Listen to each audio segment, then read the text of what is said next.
Mirador, parole directe, l'interview vérité ou la fine bouche ébanie. Mirador, ici, la parole est directe. Bonjour à vous, monsieur Étienne Solopogui. Oui, bonjour Abouaka, bonjour les amis et bonjour la Guinée. Bienvenue. Merci. Et merci de répondre à notre invitation. Tout un plaisir. Tout le plaisir partagé, ouais. Franchement. D'abord, forcément, on aimerait avoir votre avis sur la double sortie, d'une part celle de Gassama et d'autre part celle de celui d'Alain Diallo. Deux sorties qui font couler beaucoup d'encre et de salive dans l'écosystème plutôt politique, mais aussi au sein de l'opinion. Écoutez, je vous remercie pour votre invitation. C'est vrai que vous le constaterez, il y a un certain temps, je ne prends pas la parole. Tout à fait. D'abord, j'étais allé au sortir de la prison faire un certain nombre de contrôles en Europe. Bon, je suis venu. L'objet, c'était aussi de regarder un peu ce qui se passe au niveau du paysage politique, au niveau de notre pays. Les militaires, dès l'instant qu'ils prennent le pouvoir, ils doivent arrêter de dire que d'un côté, elle est politique. Et de l'autre côté, il y a d'autres, ils sont politiques. Dès l'instant que vous décidez de descendre dans l'arène politique, vous êtes politique. Vous savez, on doit savoir garder raison au niveau de notre pays. Ce qui mine notre pays, en fait, ce n'est pas ni un problème de vieux, ni un problème de jeunes, ni un problème de compétences, ni un problème d'expérience. Ce qui mine notre pays, c'est une crise morale, une détresse morale qui traverse l'ensemble de la société guinéenne. Toutes les couches y sont concernées, y compris les religieux. Je crois que quand on est en face d'une situation comme ça, on doit pouvoir regarder les choses avec la sérénité en face et chercher à apporter des solutions qu'il faut. Se mettre dans des mécanismes à trouver des boucs émissaires faciles. J'entends des gens dire que le problème de la Guinée, c'est les politiques. C'est qui est absolument faux. Moi, je peux lever la main en Guinée pour dire que quand même, on fait partie des personnes dont la probité est reconnue. On peut aller au niveau d'autres couches. Donc aujourd'hui, et très honnêtement, j'ai pensé que les militaires qui étaient venus au pouvoir, on sait que les militaires, ils ont quand même, dans leur formation, dans leur logiciel, il y a ce qu'on appelle la discipline. C'est des personnes globalement assez disciplinées. Donc on a estimé qu'ils auraient pu, dans le cadre de ce qu'ils font au notre pays, apporter la discipline au niveau de notre pays, parce qu'on en a besoin. C'est vrai qu'il faut reconnaître qu'au niveau de la Guinée, nous sommes un pays assez indiscipliné. On a pensé que les militaires auraient pu... Quand vous dites on a pensé, ça veut dire que ce n'est pas le cas aujourd'hui? Non, malheureusement, nous avons beaucoup de choses à régler. Je crois que c'est dans ce cadre que les interventions à la fois de Gassama et du président Selou se situent pour essayer d'interpeller Doumbouya. Donc il y a de quoi s'inquiéter aujourd'hui. En attendant, nous, depuis 2016, à Bouakar, nous partons à la mort ici. Je dis 2006. 2006. Pas 2016. 2006, nous partons à la mort ici. Il y en a, en fait, la mort les a identifiés, ils se sont défendus. Je cite personne. Mais nous partons à la mort depuis 2006. Et il n'y a pas longtemps encore, j'aurais pu mourir en prison. Simplement parce que le combat que nous menons, c'est pour l'idéal démocratique. On ne peut pas accepter que cela soit mis au sol et nous asseoir. Je crois que c'est aussi pour cela que nous décidons de prendre la parole, pour interpeller. Tout n'est pas perdu. Le président Doumbouya bénéficie de notre part d'une présomption de bonne foi. Jusqu'à date. Nous pensons que malheureusement, à côté de malgré lui, vos réserves déjà sur la conduite actuelle de la transition. À côté de lui, il y a des lots d'acteurs. Il y a des lots d'acteurs qu'on connaît en Guinée. Ce sont ces personnes-là qui ont contribué à la déchéance du président Alpha Condé. Non, mais il y en a beaucoup. Je ne m'appelle pas Antoine. Étienne, tu me laisses parler. Antoine, Mohamed Kaba plutôt. Allez-y. Mohamed Kaba. Tu fais partie de ces personnes qui ont expliqué à Alpha Condé que il était l'homme qu'il faut pour notre pays. Moi. entre autres, entre nous quoi. Alors je crois que c'est important. Bien. À un moment donné, on va se le saisir, bien entendu. À un moment donné, je ne veux pas rentrer dans pas un débat de personnes. Mais très honnêtement, il y a des laudateurs autour du président Doumbouya. Vous nous écoutez en Zéré Corée, à Lola, mais aussi à Farana, dans le Sankara. Merci de votre attention. Toutes nos excuses pour ce désagrément, donc pour cause de travaux sur donc nos installations électriques. Tout cela va rentrer en ordre au fur et à mesure, donc dans le courant de la journée. On revient donc à cette interview. Nous la reprenons, donc nous reprenons le fil normal de cette interview avec vous, Étienne Soropogui. Vous parlez donc de la classe politique, mais aussi de cette sortie, cette double sortie à la fois de Gassama Diaby et de Ella Selou Dalein Diallo. Je crois que ces sorties-là aussi étaient motivées par le fait qu'un certain nombre de constats sont en train d'être établis au niveau de la classe politique guinéenne. Très bien. Notamment au niveau du président Selou, qui est le président de l'UFDG, et Gassama, qui est un observateur quand même de la vie de cette nation.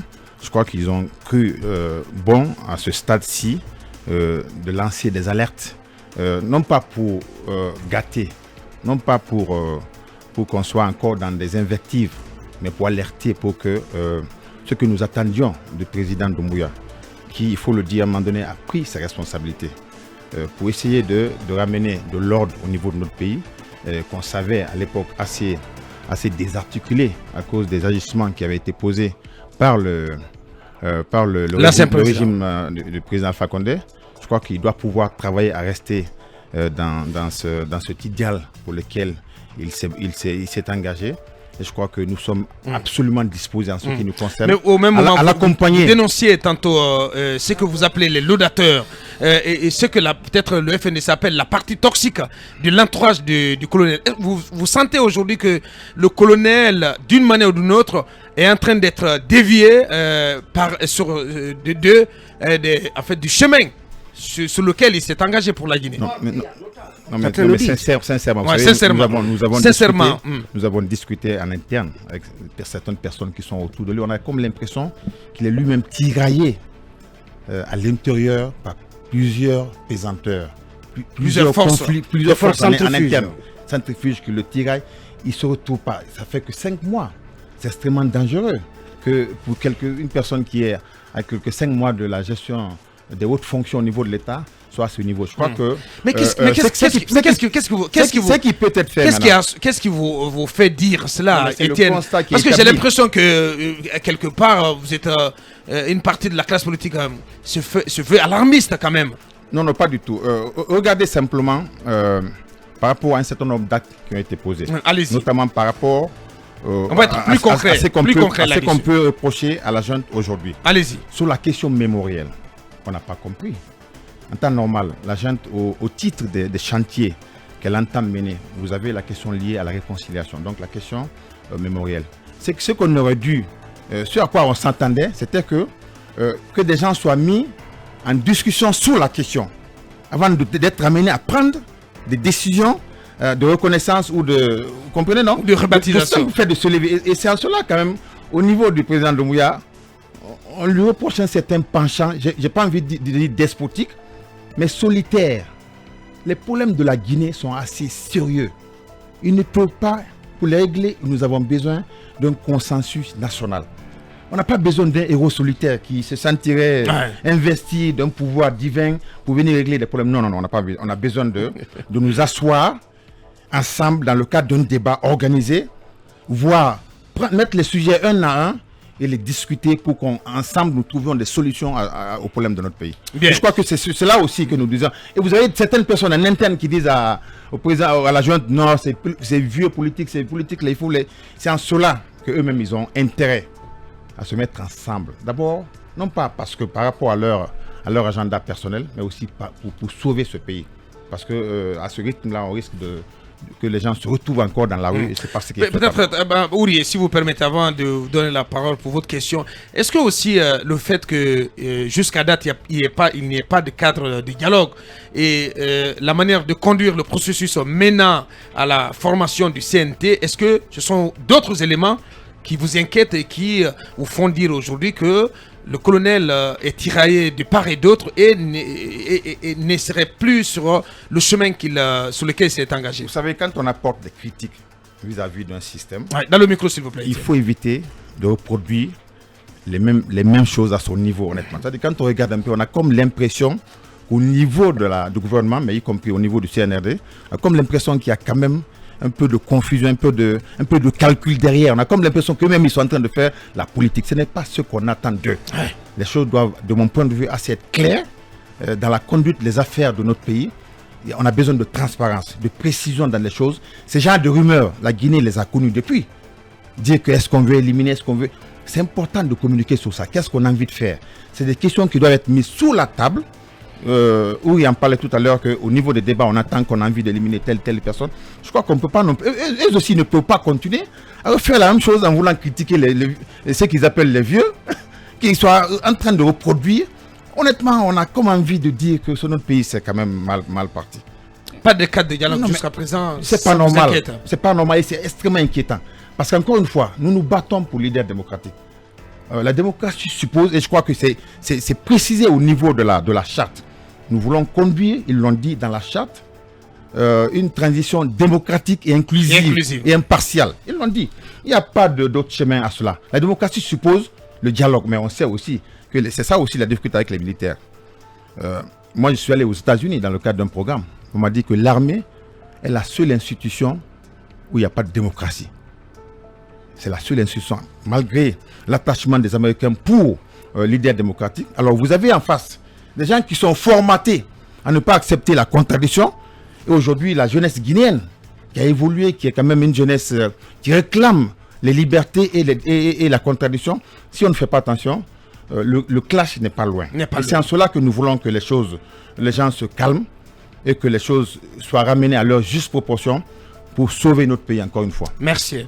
Allez-y, Mamadou Ouri. Alors, puisque nous sommes encore sur le chapitre politique, j'imagine que votre mouvement, à travers vous, votre voix, ne s'est pas encore prononcé sur plusieurs sujets.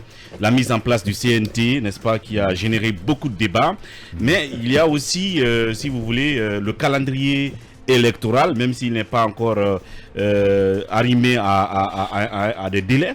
Mais il y a le fait qu'on va commencer par les communales, les législatives et la présidentielle. Vous avez été à la CENI, vous avez une expérience en matière de planification du processus électoral. Quelle est votre lecture de cette façon de schématiser, de planifier le processus électoral durant la transition? D'abord pas. Mais une question préjudicielle. Vous parliez de rumeurs tout à l'heure. Oui ou non, vous êtes de l'ANAD ou est-ce que vous avez quitté l'ANAD? Écoutez, jusqu'ici... Dans le micro, s'il vous plaît. Jusqu'ici... mon parti appartient à l'ANAD. Alors c'est important de préciser tous les contours autour de ces rumeurs-là. D'accord. Nous sommes au niveau de nos valeurs communes, assez attachés à la nécessaire unité au niveau de l'opposition politique. En fait, l'impérieuse nécessité que la classe politique soit unie au sein d'un forum unique, comme en 2010, ce qu'on appelait les forces vives en 2008-2009. Ouais. Je crois que ça a aidé. C'est vrai que malgré tout ce qui s'est passé au stade du 28 septembre, ça a aidé. Alors, quand j'étais en discussion informelle avec le président Gouressi Condé et le président Charles Teliano, monsieur Teliano. Jean-Marc Teliano, pardon. Ils m'ont effectivement, avec eux, on a partagé ce souci de voir la classe politique unie. Parce qu'encore une fois, Kaba le rappelait tout à l'heure, notre désunion n'est pas en faveur ni de nos intérêts particuliers, mais aussi des intérêts vitaux de notre pays. Bien. Donc je crois que c'est en ce sens que nous avons souhaité nous rencontrer. Mais avant la rencontre, j'ai entendu le président Gouressi annoncer comme ça. Enfin, je ne fonctionne pas comme ça. Donc vous n'êtes pas de plateforme 2 à 2. Non, mais pas du tout. Ça ne fonctionne pas. Attends, quand même, il y a un respect vis-à-vis des personnes avec lesquelles on est. On ne peut pas quitter comme ça. Je ne fonctionne pas comme ça. Si je devais quitter l'ANAD, je l'aurais annoncé. C'est vrai que la question de sortir de ces alliances qui sont en fragmentation actuellement, c'est une question qu'on est en train de poser au niveau de l'ANAD. Parce que pour nous, l'avenir de notre pays, de la classe politique, ne se trouve pas dans sa fragmentation. Elle se trouve dans son unité. Bien. Donc, si on doit être en avant, prendre les devants pour parler de ces questions naturellement, nous nous n'excluons pas. Donc Etienne n'a pas quitté nous n'excluons pas mais de quitter l'ANAD. Pourquoi vous dites jusqu'ici? Non, parce que nous n'excluons pas. Vous n'excluez pas de sortir de l'ANAD. Nous n'excluons pas de sortie de l'ANAD parce que notre vocation, notre volonté, c'est de travailler à amener l'ensemble de la classe politique dans le cadre d'un forum unique. Quand on dit l'ensemble, c'est pas forcément certaines parties toxiques, mais vraiment les médias, comme on dit. Quand vous dites cela, nous n'excluons pas de sortir de l'ANAD pour X ou Y raison, même si c'est pour unifier toute la classe politique. Ça veut dire que j'entends des choses, des non-dits, Etienne. C'est-à-dire, il y a des problèmes. Qu'est-ce qui se passe au sein de l'ANAD? Est-ce que Cellou Dalein n'incarne pas cet idéal unificateur? Justement. Pour que vous prétendiez... Non, mais l'ANAD est une composante de la classe politique. Il y en a plusieurs autres. Etienne, il y a le CPP. Etienne, tel qu'on vous connaît, Etienne. Finalement, c'est une question de PP. Non, vous n'allez pas nous balader. Vous n'allez pas nous balader, Etienne. Non, mais si. Non, mais si. Mais je vous connais. J'adore votre franc-parler. J'adore faire des émissions avec vous. On se connaît très bien sur les plateaux. Absolument. Mais je sais que vous ne nous avez pas tout dit, Etienne. Non, mais sincèrement, derrière, il n'y a absolument aucun agenda caché. Très bien. Le seul agenda à ce niveau qu'il faille, c'est que nous souhaitons et nous rêvons de voir la classe politique unie dans le cadre d'un forum. Et quel est l'obstacle à cette unité aujourd'hui? Il y a des murs de méfiance. Il y a des murs de méfiance qu'il va falloir briser. Nous nous engageons à les voir. Mais la dernière fragmentation en date, c'est justement le fait que la CPP... le CPP. Bon, le CPP, pour parler comme Ousmane Kaba, le CPP a été scindé en deux et a donné naissance au FPP. Au FPP. C'est ça. Parce que moi j'ai absolument regretté ça. J'ai regretté ça, qu'on soit en train... Alors que ça aurait été le point de départ. Pour des questions, de mon point de vue, assez futiles, qu'on ne soit pas capable de nous comme celle de porte-parole. Oui, non, honnêtement, moi j'ai dit... Qu'est-ce que vous en pensez? Est-ce que la faute ne vient pas de l'ANAD qui a désigné Cellou Dalein qui a voulu s'entêter sur la question, moi je crois avoir eu un entretien avec le président Cellou pour lui dire qu'il n'était pas opportun de rester. C'est vrai qu'après, il y a eu les écarts de langage du président Ousmane Kaba, qui est de nature à fissurer l'unité nationale. Je crois que c'est pour cela aussi que peut-être le président Cellou a souhaité rester dans ça. Mais honnêtement, sinon, je dis que dans le cadre de l'unité qu'on recherche, il n'y avait pas à s'accrocher sur ce genre de questions. Et c'est mon point de vue. Bien. Alors, les deux questions sur le CNT et la planification sous forme de feuille rouge du processus électoral. Finalement, l'ANAD qui s'en tire avec un seul et unique siège au sein du CNT.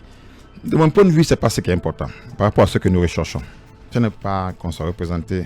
Aujourd'hui, on a besoin de clarifier un certain nombre de choses autour de trois sujets de mon point de vue. Allez-y. La question liée à l'organe de gestion des élections. C'est important de clarifier cela.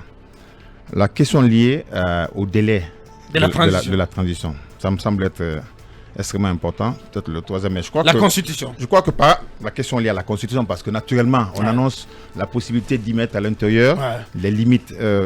Mohamed Kaba l'a rappelé. C'était la même chose qu'on a voulu faire à l'époque quand le président Alpha, et je crois qu'on s'était élevé contre ça. Ça fait partie des choses qu'il faut totalement mettre de côté parce que ça ne permet pas d'aider notre pays. Alors, sur les trois questions. Alors, sur la question liée à l'OGE, je crois que c'est en cela aussi qu'on ne comprend pas. C'est-à-dire que, en temps normal, la question de l'OGE fait partie de ce qu'on peut appeler la construction des fondements juridiques institutionnels de la transition, notamment des élections. Ça ne se décide pas à travers un décret. On a mis en place une CNT. Il appartenait au CNT de définir les contours, qu'est-ce qu'on veut en termes d'organes de gestion et qu'est-ce qu'on veut en termes de loi électorale. Quoique, on ne peut pas ramener à 100% cette question au niveau du CNT. C'est une question qui doit, quand on regarde les représentations au sein du CNT, c'est une question qui doit être ramenée au niveau du débat. Parce que l'objectif, du cadre du dialogue.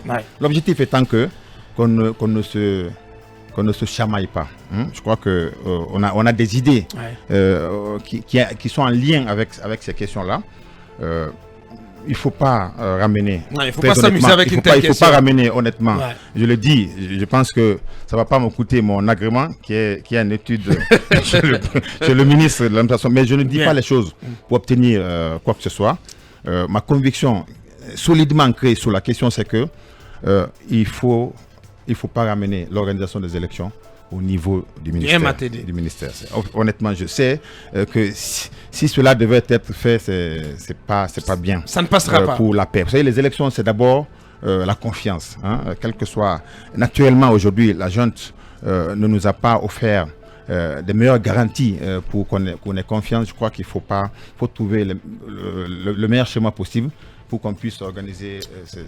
Sur la deuxième question, le délai de la transition.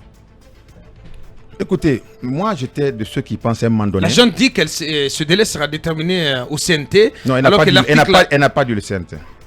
La junte a dit sera défini en accord entre les forces vives, avec les forces vives de la nation. Ce n'est pas le CNT. Et le CNRD. Attention, il faut pas. Je crois que c'est les gens. Ce n'est pas le CNT. Les forces vives. Je crois que c'est une expression qui va au-delà du CNT.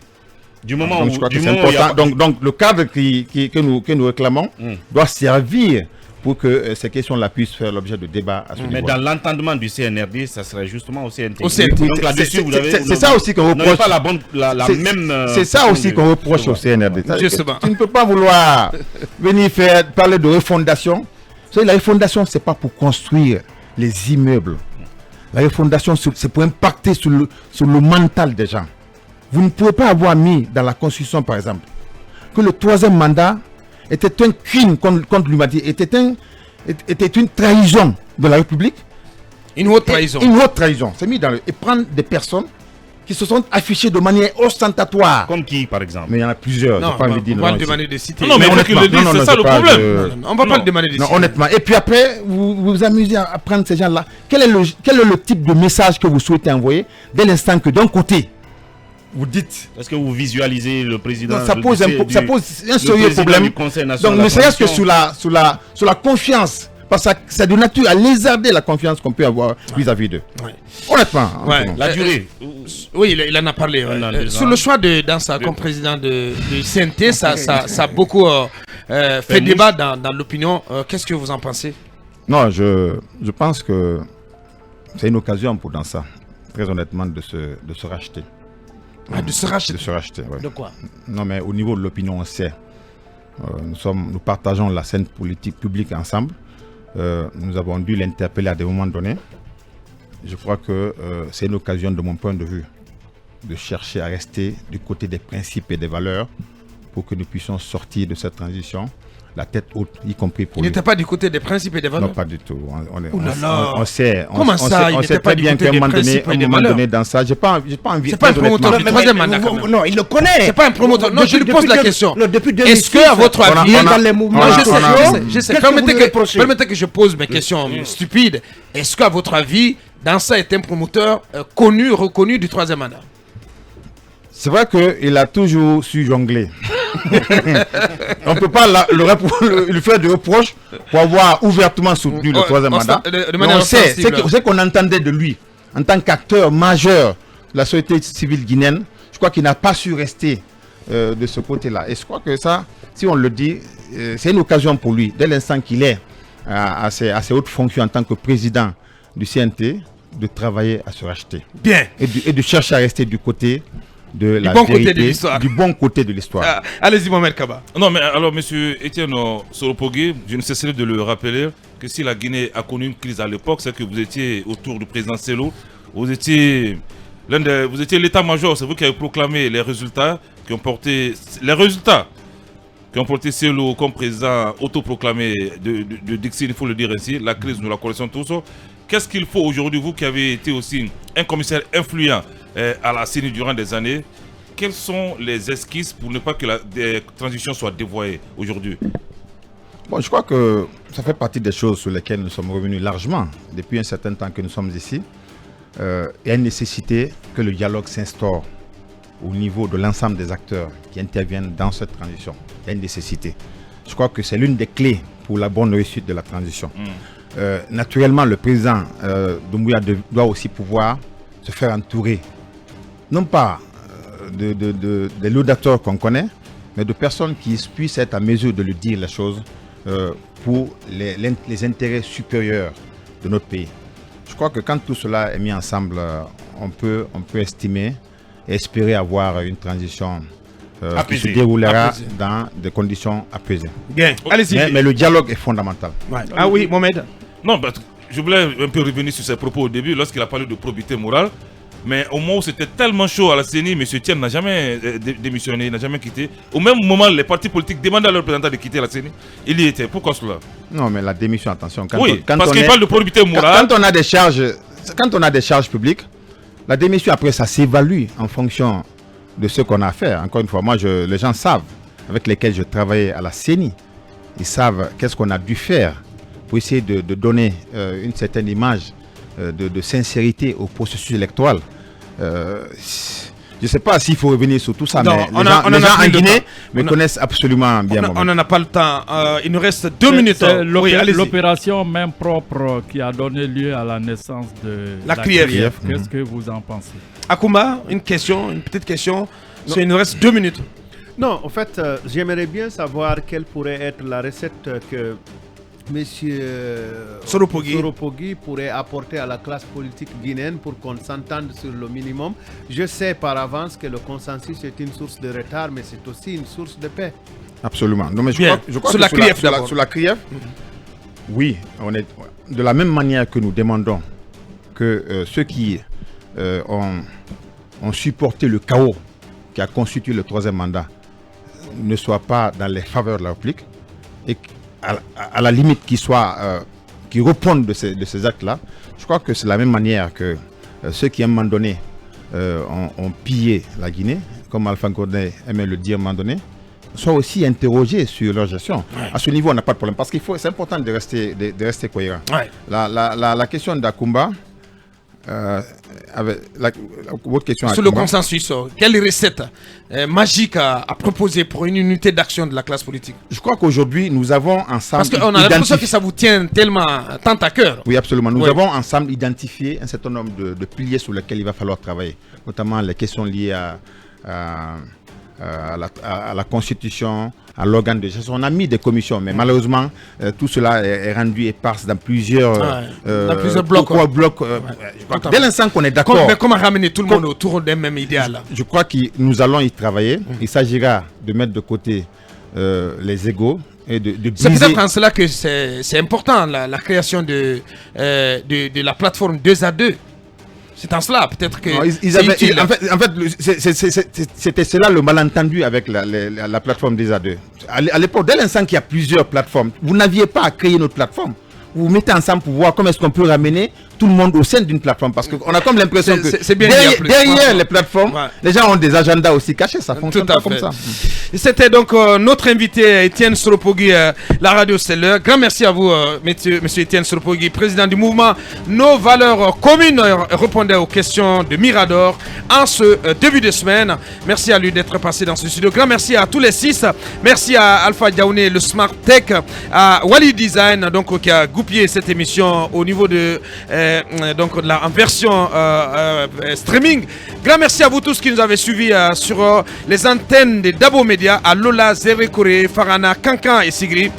Demain, on sera de retour quand il sera 8h sur notre antenne. Derrière nous, c'est d'intégrer avec Ousmane Tolo Bangoura. Moi, je vous retrouve à 14h aux commandes de comptoir, l'émission, le magazine 100% économie de Film FM. Au revoir et à 14h. Vous Mirador, la grande messe de l'investigation journalistique, la plus grande tribune politique de la Guinée.